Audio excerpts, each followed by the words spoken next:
Welcome to the Actually You Can podcast.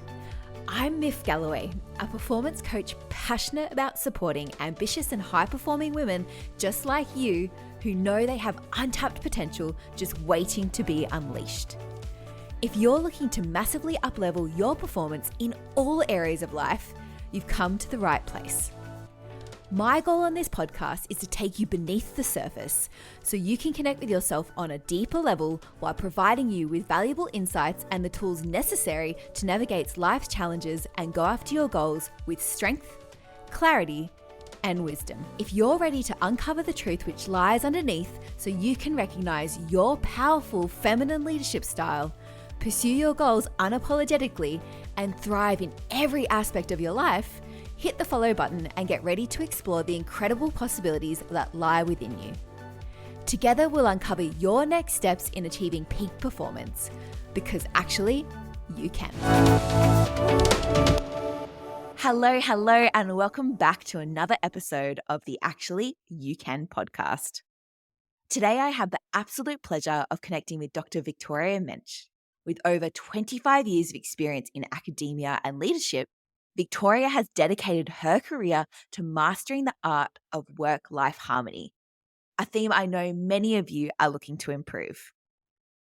Victoria has an MBA from UC Berkeley, a PhD in psychology, and she has navigated the dynamic realms of technology and innovation as an executive in a large tech company as well as tech startups, always focusing on sustaining balance and ensuring wellness. Together, we're going to explore how you can transform the inevitable stress of your daily challenges into your greatest successes through what Victoria calls productive happiness. So welcome to the show, Victoria. It's so incredible to have you here today. Thank you very much. I'm so happy to be here, and thanks for having me. And so to kick things off, I would love for you to share what is your definition of productive happiness? Right. It's a term that I came up with, and it really came from my experience and experience of people around me looking for happiness. So a lot of times, quite a few people in high achieving roles and senior management roles came to the point where I am not happy and I need to stop doing whatever I'm doing and I need to dramatically change my life. So, and more often than not, um, for for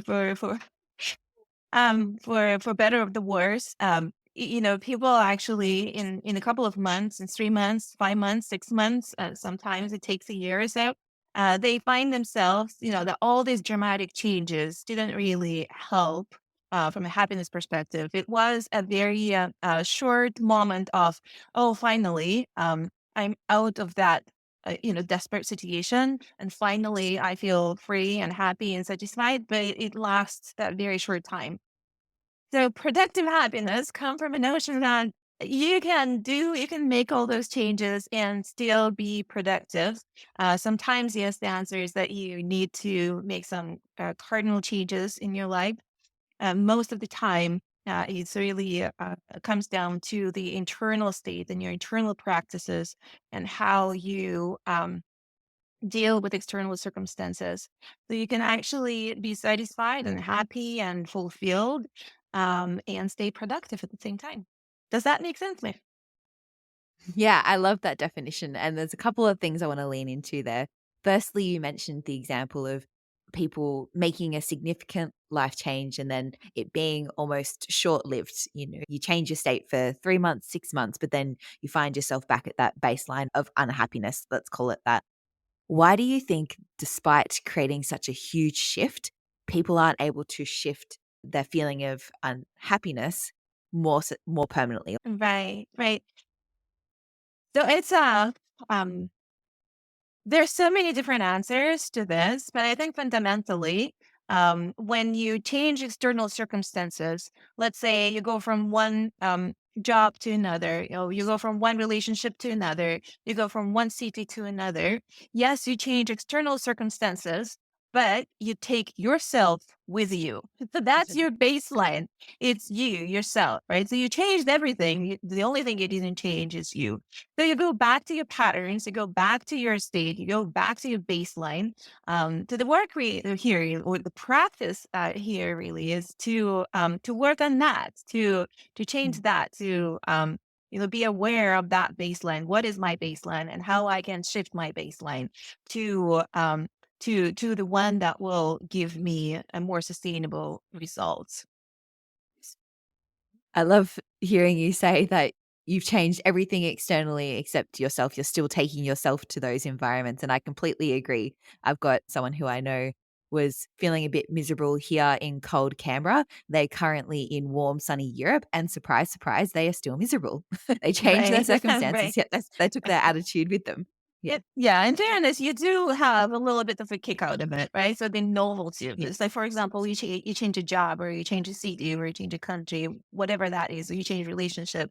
You have that short period of like novelty and like a learning curve.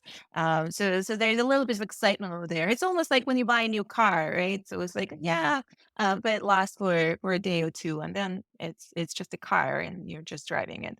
So that's kind of, I think, one of the drivers for us to make those changes, those external changes, is driven really by that hit of whatever dopamine or adrenaline. Yeah.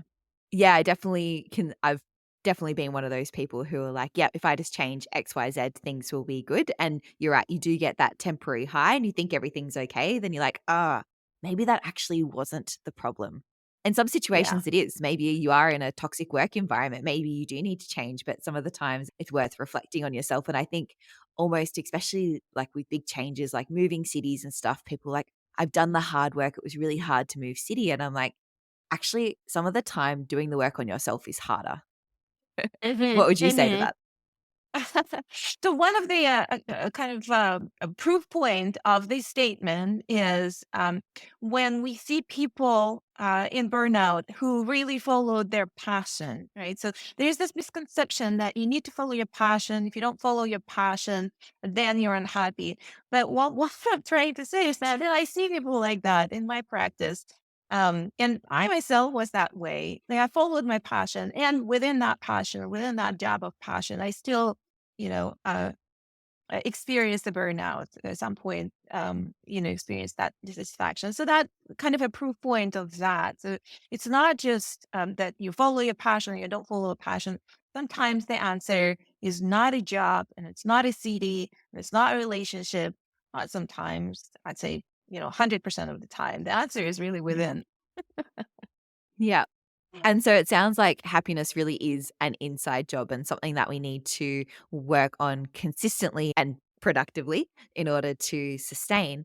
What are some ways that someone can do that? How do you start to work on your own happiness if you're Yeah. someone who has traditionally gone, oh, happiness is everything external to me? What needs to change? Yeah, so this is really amazing because I think that's where the source of power is. So once you realize that a lot of control, again, you're going back to burnout, people experience that they are out of control. They don't have control over their schedule. They don't have control over their life, their career, their relationship, and so on and so on. So, but with kind of going within and looking for answers within, put you in that controls, which is really amazing. That's the source of empowerment. Um, where I was going with that. Mm, yes. So the greatest myth, I think, we were duped when we were convinced that happiness is something that comes later with an achievement as a result of an achievement. So I did this, I did that, I achieved this goal, I buy this house, I get this job, I graduate from this college, and then I'll be happy. So that's the greatest myth that was disproved by researchers, by scientists, and I think by our personal experiences as well. So I think that the main thing, if there's anything that you want to take out of this conversation, is that happiness is a practice. first of all, Yeah. there is research that shows that happy people are more successful, which is fantastic, right? And the second one is that happiness is really a practice. It's a series of um, your own mindsets, your own practices, your own a relationship with the external environment that you want to build that create that level of um, kind of fulfillment and satisfaction. In that sense, I actually prefer to talk about harmony, not necessarily Mm. happiness. Happiness could be that kind of glimpse, a snapshot in time, cool if sudden I'm elated. But harmony is where the underlying condition is still happiness, right? But Yeah. from day to day, you could be a little bit. You can have a little bit more enjoyment, a little bit less enjoyment, but your underlying baseline is that harmony that you know that you're moving in the right direction and the direction that you want to move, the satisfactory direction. So it is a practice. And there are several steps that I went through and I teach other people to go through that can take you to that place of kind of sustained happiness or productive happiness. So one of the first, uh, yes, you want me to to go? Yeah. Yes. So one of the first steps. Well, let me take a step back. Now going back to burnout, I'd like to talk about two different levels of burnout. The first one, what I call the first aid, because burnout is a chronic stress cycle. Mm. And everybody, regardless of their position, regardless of their roles, regardless of their education, regardless of where they are in the world right now is such that all of us need to master stress management techniques. So all of us Mm. need to master that shift from fight or flight mode to rest and digest mode. And this is a physiological mechanism. It's really not possible to control by just telling yourself, "Oh, stop worrying," right? So there's a physiological shift that needs to happen from one nervous system to another nervous system, from fight or flight mode to rest and digest mode. And those techniques are kind of baseline techniques that everybody has to master. One of those is breathing, right? There's so many, there's so much research there. There's so much information out there about breath work. And there are very elaborate systems of breath work that really go to a deep transformational changes and insights and so on and so forth. What I'm talking about is really some simple techniques. So when you feel overwhelmed, when you feel that the anger comes up or anxiety comes up or panic comes up, when you feel out of control, when you feel fear or sadness, what have you, there's simple breathing techniques that can help kind of breach between the mind and the body through breath and calm you down and shift you into a more aware state from which you can make decisions. So one of those, my favorite one, my go-to is box breathing. When you inhale on six, you hold on six counts, you exhale on six counts, and you hold on six counts again. And that sends the signal to your reptilian brain that there is no danger, and it's okay, you're safe. Um, and it calms you down. Movement is another one of those. And the reason why movement works, for those of you who need a reason to rationalize why this works, because it's a stress cycle, right? And the stress cycle is a fight or flight mode needs to end with an action. So in that Mm. kind of your uh, basic survival mode, everything mobilizes into that survival mode, and your body, your system make a decision whether to go and fight for your life or escape, right? So it has to end with action, and that's how you release the stress cycle. So movement does that. Movement ends that cycle for you. And I'm not talking about your regular exercise, your hour and a half or whatever, an hour in a gym Yeah. every day. It's which would be useful. And if you can do that, great. A lot of people are not there. I'm talking about the really completion of the stress cycle, and that could be a stretching, 5 to 7 Mm. minutes of stretching exercises. It could be a brisk walk around the house or around the office building. Or it could be you clench your muscles and you relax those muscles. So that's how you send the signal from the behavioral point of view. You send the signal to your survival mechanism that this is it. The danger has passed, so we can move on. So those are stress management techniques, and these are I call them first aid for stress management. Like everybody has to do that. I believe that we'll all be happier if we just manage stress. But from the burnout point of view, or like languishing point of view, this is kind of like a band-aid, right? So you put a band-aid on a scratch. It doesn't really. It's not in medicine. It's a first aid to stop the bleeding. For sustainable changes, you really need to look at how you can create practices in your life that prioritize your well-being, that put boundaries around that, that puts you in a state of positivity, and as a baseline, like we said. So one of those practices, the first one, and that was the most insightful for me. I remember when I was going through that is self care, and Mm. there's so much information about self care. I think that people. Um, People make it look, some people make it look like this is something egoistic, right? So, oh, you have to take care of yourself. Some people make it look like very elaborate uh, um, and time consuming. But what it Yeah. really is you're learning to replenish your energy.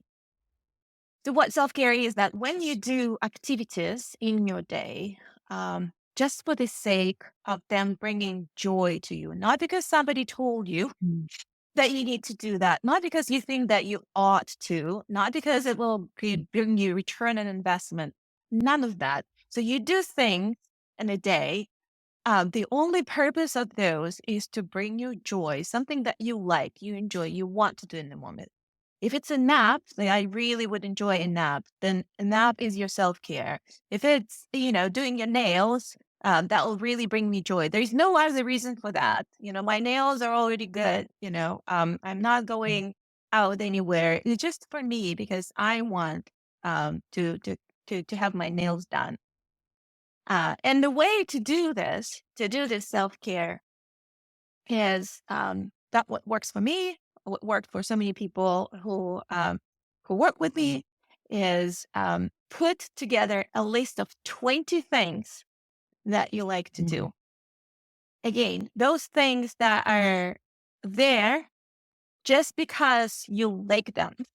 It could be yoga for some people. It could be running for other people. It could be taking a nap, but put a list of 20. And it's important to have a list of 20. And I'll tell you why. Because it takes an effort to remember what you like. This is amazing. When I started to do this list, it took me 2 weeks to complete. I stopped at number three. It's like, what is it that I like? I don't remember anymore. So I went back a long time. It's like, what did I like when I was 7 years old? Um, so what did I like when I was a college student? What did I like when um, I didn't have a family? What did I get when I didn't have a Mm. job? So what was it? What is it? Was it that brought joy to me? And it took me 2 weeks, and I had all these little things. And you can start really small. Like I really like to have 5 minutes to myself in the morning where I make myself the best coffee ever, or I want to have 3 minutes outside on the terrace on the balcony, um, just sitting under the sun. It could be small things like that. And then you go further, it's like, oh, I remember I like to play tennis. When was it? 20 years ago. So you put the list of things that are there just for you because you're Mm. worth it. Because it's important, because you prioritize yourself and your well-being, and that's how you replenish your energy. That's the first step. The second step is equally important. You actually schedule three of those um, for every day. You put them on your calendar. If you're like me, you live and die by your calendar, and I'm sure that you do. If it's not in the calendar, it's not going to happen. So yeah, build it in your calendar. And then you do them. And obviously, it's not like you're going to, jump up and start playing tennis tomorrow. Tomorrow, you'll probably make yourself coffee. And you know that you do it just for you. And you come home from work and there are dishes in the sink. Or you can go and take a nap. And they say, well, for me, I'm going to go take a nap and dishes can wait. So things like that. Um, you learn to prioritize yourself, you learn to prioritize your joy, you learn to prioritize your worth, you learn to love yourself. And you track how you feel, and I guarantee within 3 to 5 days you'll start feeling that energy, you'll start connecting with your joy again, and you'll start to see that other people um, reflect on that and mirror that as well, which is amazing. So this simple but not easy practice is step. Yeah. Yeah. Yeah, I love what you shared in terms of just how long it took you to write the 20 things. So I find that very similar, especially for people who haven't potentially had much experience in the personal development space. To your point, yes, you could write 3 things that make you happy. And then all of a sudden you go, oh my God, I don't even know what makes me happy. And for a lot of people, that can be quite confronting, Mhm, but they've never asked themselves what made them happy before. So, of course, it's not coming easy to you. And it does take a little bit of time, and that's okay. What's most important is that you're mhm. taking the time to finally connect with what makes you happy. Right. What I like about this particular approach, that it's behavioral, right? So you don't need to have a very deep explanation of why it works and why you need to do this. You just do it, right? So you know, anyone who wants to take on this task, I would invite to kind of postpone judgment. So think about why, what for, later. Now just do it, right? And you will see what I noticed when I was doing that, what I noticed when other people were doing this. Now this is the first kind of checkpoint for me. If I don't feel happy or positive or satisfied, if all of a sudden I feel frustrated or all of a sudden I feel angry, if somebody got on my nerves, my first checkpoint is that how is my self care? So my first checkpoint is with me. How is my self care? Why did I react this way? Why did I feel frustrated? Why did I feel angry? Why did it really triggered me? How is my self care? Did I do those 3 activities today? Did I do those 3 activities yesterday? And more often than not, I actually find that it's really me who reacted this way because I did not fill my cup, right? So I did not replenish my energy after everything else, after all the responsibilities and everything else. I did not take care of myself. And that's why I reacted the way I reacted. So, that's very powerful, right? So that's how you control your environment. That's how you control your response to that environment. So that's the first step. So the second practice that I really love and I encourage everyone to go through this is the practice of gratitude. And we hear about that a lot as well. But um, to me, what it means is that you teach yourself to pay attention to things you like instead of things you don't like. So if you go, especially in the office and corporate environment, you go to a water cooler, you start talking to your colleagues, to your employees. A lot of it is really complaining, right? It's very easy to go into that cycle of complaining. Oh, did you hear this person did this? Or did you hear they announced this? Or did you hear this happened? Did you hear there was, I don't know, wildfire in New Zealand somewhere? I don't know, right? So a lot of it is you go through a cycle of complaining. It does nothing good for you. It really drains energy. It puts you in that negative cycle. You start looking for things that are not working. But equally, equally, with equal a likelihood, you can find things that are working. So it's really a shift in your mindset, just making an effort to find the things that you like. and express gratitude for that. You could start with things, well, the sun is shining today. Nice. Thank you, universe, for this. Um, but I think what's more powerful when you start actually looking in the relationships, whether it's relationship with your employees, your kids, your loved ones, what have you, you're looking for actively looking for things to thank them for it. So let's say your kids, they never clean their room. It's like, you don't clean your room. You're so frustrated. And then all of a sudden, one of them just decided to put one toy away, right? Thank them for that. So things like, and that's, it's universal. It's in work settings and your personal settings. It's, with your personal relationship to yourself. What is it that I can thank myself for? That's a really training that muscle to notice the things that you like. And, lo and behold, there are more and more things that you like around you, right? So it's magic. And the most magical part is, as I said, that others start mirroring that as well. So you express your gratitude to your colleague, you will get gratitude back. And sooner than you would ever expect, you live in that state of gratitude when you're grateful and people are grateful to you, and you create the environment that you like because you notice the things that you like. So that's what gratitude is. And there are different ways how you can do that. Yes, there's a gratitude jar, there's a gratitude journal. For me, it was really just a practice. So proactively, every person I meet, I want to find authentic things. I don't want to make them up. I don't want to fake Mm. it until I make it. No, authentically, I want to find one thing that I want to express my gratitude for. So,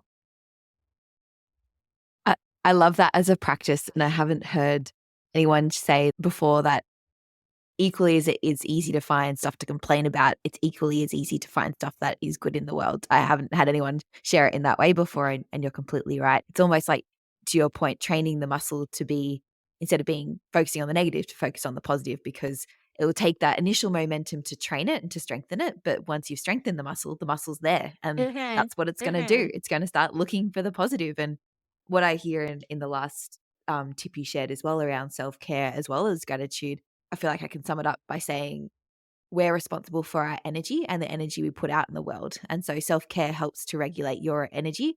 I think you mentioned as well, sometimes we get so caught up in our responsibilities and things that we think we have to do that we forget to self care.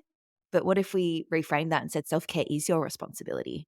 Would that shift it up hmm the priority list, because no one else can regulate your energy? Your energy is all on you. And same with the gratitude. If you're Right. out there putting negative energy in the world, no one else can change that for you.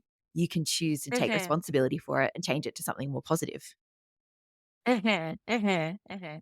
Yes, you're absolutely right. And this area, the other thing is that, once you train that muscle, once you train yourself to look at the world this way, it's very hard to go back Yeah. to the complaining cycle and negativity, right? So it's hard for you and it's hard for people around you as well. So you're kind of, you're not only lifting yourself, you're lifting others around you. So especially for, listeners of your podcast, who are in that capacity, high achievers capacity, people who are probably in charge of, their businesses or their teams or their families. I mean, that's how you kind of lift up everyone around you. So it's not like you make them change. They just change because you change, which is, again, at the end, it's a very empowered state. I remember when I was first getting into personal development stuff, I was like, oh my God, these techniques and tools changed my life. And I just wanted to share it with everyone and expect everyone else to change. And some people that worked really well for, they're like, thank you, thanks for pushing me, all that sort of stuff. Some people that did not work for it all. There was huge resistance. And so one of my big learnings was be the example. Don't force other people to Yeah, change. When you exactly. change, you change how you show up to other people. So people's Yeah. relationship with you naturally change, and they'll either grow and evolve with you or they won't. And that's fine. It's their choice. But I love how you call that out. So thank you. Yeah. It's almost like you offer it to other people, right? And, it's for them to take it or not take it. But what I'm trying to say is that more often than not, especially on this level, on the level of gratitude, the level when you show up, um, from the point of like I care for myself, right? When you show up in that state, and I'm grateful for those around me for this particular things, right? So when you show up in that state, more often than not, people are actually lift up to that state. Maybe they're not like making choices, and now they're making a list of 20 self-care items and scheduling them in your day, but at least they show up on the kind of from the energy perspective, from their relationships, how they relate to you, how they convey their emotions and their thoughts to you. They will show up at your state of um, energy. Yeah. And what comes to mind when you share that is I've got a lot of women in my world at the moment who I feel like, for lack of a better term, they're in survival mode. So they've got corporate jobs, they have really young kids. It's winter here, so everyone's getting sick, and it's almost like, yeah, I just need to get through this busy period, and they're surviving. They're definitely not thriving. What would you say to Hmm. someone who's potentially in that mindset? I mean, just probably the thought of telling them, "Oh, you need to take some time for self-care." They'll be like, "But I just can't. I don't have time. Like I'm spinning all these Yes. plates." One thing that comes to my mind is with those self-care items is having self-care items that take anywhere from 1 minute to an hour. So you have a range of times, but what would you say to someone who's in survival mode at the moment, who's struggling to take care of themselves? This is very common to have resistance to that, right? So people on the burnout or survival mode, again, languishing. So like I'm already tired. Exhaustion is one part of this. Burnout, one of the symptoms of burnout, this exhaustion that never goes away. It doesn't matter, how long the vacation that you're taking, no matter how long, how much you slept at night, the exhaustion is there, right? So when you say, well, there's one more thing that you need to put in your list, take care of yourself, or there's somebody like you need to take care of your diet and your exercise, and you're sitting there, it's like, well, I'm already overwhelmed, I'm already exhausted, I can't, like, I'm totally underwater, and you're telling me to do one more thing. um so that's why it's when I talk about self-care, I talk about the list for you. So I'm not saying that now you need, of course, it would be great if you eat salad all day long, right? And you cook, healthy food for all your family, and you're CEO of the company and so on. So it would be great. And work out for an hour and a half. And maybe you'll get there someday, but today is not that day. On your self-care list, it's literally, as I said, it does not have to be hours and hours. It does not have to be something super elaborate. It's just going within and saying, I would love to have 5 minutes, uh, Mm. outside with no one around. Um, and as someone in burnout, I can tell you, this is like, I would have loved that anyone, but I wouldn't even recognize that before I put it on the list. So I'm going to say at 11:45, before my lunch, what have you, before I need to go to that meeting, or before I need to pick up my kids, or before I need to go to whatever that is, um, I go outside 5 minutes. I can find 5 minutes. I go outside and I do that. And the other thing is that when you start prioritizing yourself, that example that I gave before, do I go wash the dishes or do I go take a nap? So just realize that when you make that choice, right? It's like, what do I like to do? What would bring me joy? What Yeah. would I do just for myself? Right? Just make that choice. And I maybe there are some people out there who really like washing dishes. Maybe if that's your geek, whatever. Um, but probably you would go and wash the dishes because you feel obligated someone else that you have to wash the dishes, and that's why I'm going to compromise on my nap. So Mm. really, the dishes, nothing's going to happen. The dishes will be there after your nap. They will be, nobody cares about the dishes. You just cannot make that compromise anymore when you care for yourself, when you prioritize yourself. What's going to happen is maybe tomorrow will be a better day. What's going to happen? Mm. Who's going to judge you? So that's Like when you put that validation point from outside to inside yourself, like taking a nap is much more important because that's how I replenish my energy. I'll be a better person for everyone else involved. Mm, Giving yourself permission to do that, to prioritize your joy, to prioritize your self care, giving yourself permission, that's the powerful piece of that. mm, So everything else, really, when people start telling me, say, I don't have time for this, this is really an excuse. We all know by now from a time management techniques, when you say that you don't have time for something, it means that you have not prioritized it yet. yeah. So when you say that, when I say, I don't have time, to go have coffee, by myself or with my friend, or whatever. What you're really saying is that it's not a priority for me. So that's the Mm, practice. The practice is I am a priority for me. mm.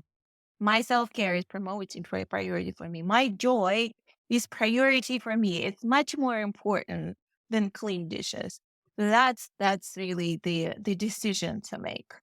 And when somebody and when you say otherwise, it's an excuse. Yeah, and I call it that too. It is an excuse. Some people don't like hearing it, but it is. And what really stood out to me and what you just shared before is when you made the comment, people don't care about the dishes, because I would agree, people don't care about the dishes. They care about you. And so if you Yes. started looking at your decisions through, "Oh, I feel like I should do this because people care about it." It's like, hang on a minute. They probably care more that you're looking after you and you're showing up as your best self. It's almost an Right. invitation to challenge that belief. But Mhm. I normally finish the show by saying, what's a really actionable step someone can do in the next 24 to 48 hours to progress to whatever the theme of the show is. And in today's case, productive happiness. But I feel like the first step is writing that list of 20 things for self care, because Right. I think so much power comes from that. It seems like such an easy thing to do, but yet it can have such a profound impact. What would you Right. suggest? Is there anything else that we're missing? Right, exactly. So just one more what we're saying just to put a dot in the self-care topic. It's really giving permission to yourself. Even building that list, I give permission to myself to feel that joy, even just thinking about this, dreaming about this, I feel permission. Even that is a very powerful kind of release, right? Just putting that energy out there, putting a list of things. But then very important, just three of those every day. Just this is my mission in life now. I do three self-care activities every day, and we'll start maybe just takes 3 minutes a day, right? So 1 minute here, 1 minute there, 1 minute in the evening. Um, but you'll enjoy it so much. You'll actually expand, and you'll clear more time. You prioritize it. You'll clear more time. And we talk about that as well in that productive happiness kind of practice, how you clear more time. We talk about boundaries. We talk about relinquishing control, about delegating in the corporate environment, about how you are this wholesome person. You're not your job. You're not just a mother. You're not just a manager. You're not a business owner. You are your whole self. And that whole self is what important. And nobody else can do that. You are the one and only. You're unique. No one else can express your gifts, your talents the way you can express them. And that has a value on its own. It does not need any external validation. It's important just for that. So things like that, that you can do to make a decision to be happy and productive. Full stop, bold, underline, everything you just said in that last paragraph. That was an incredible way to bring it home. And so, if someone is keen to learn more about the incredible work that you do in this space, where can they find you? Yeah, so there are two things I wanted to say. First of all, you can find me on LinkedIn. All my work, my content, and the way to reach out to me is there, Victoria Mensch on LinkedIn. What I also do is I do retreats. One is coming up in October in Bali, another one is April also in Bali. So if you want to accelerate that journey from burnout to happiness or harmony, and kind of look what's beyond success, to elevate beyond success. That's the name of the retreat, Elevate Beyond Success. So you take it's a 1 week, I think it's 5 days, 6 nights. in Bali. Well, we go through those practices, we go through embodiment practices, we go through workshops, and we build that blueprint for the practice that you can take home and take your life to a new level. And you can find all about that on my LinkedIn uh, account as well. Amazing. And I'll be sure to link to that in the show notes below. But that sounds absolutely magical. I feel more relaxed just even thinking about being on that retreat. So thank you so much, Victoria, for Yeah. sharing your expertise with us today. It's been an absolute pleasure. Thank you so much, Miss. Thank you so much for tuning into today's episode. I hope this was helpful. If you thought of someone while listening to this podcast, I would be so grateful if you could share this episode with them. While you're doing that, please also take a moment to leave a review on the podcast if you haven't yet already. It takes less than a minute and it means so much to me and helps this podcast to reach more people just like you. Thank you so much for that, and I'll see you in the next episode. In the meantime, go out and achieve every dream you have, because actually, you can.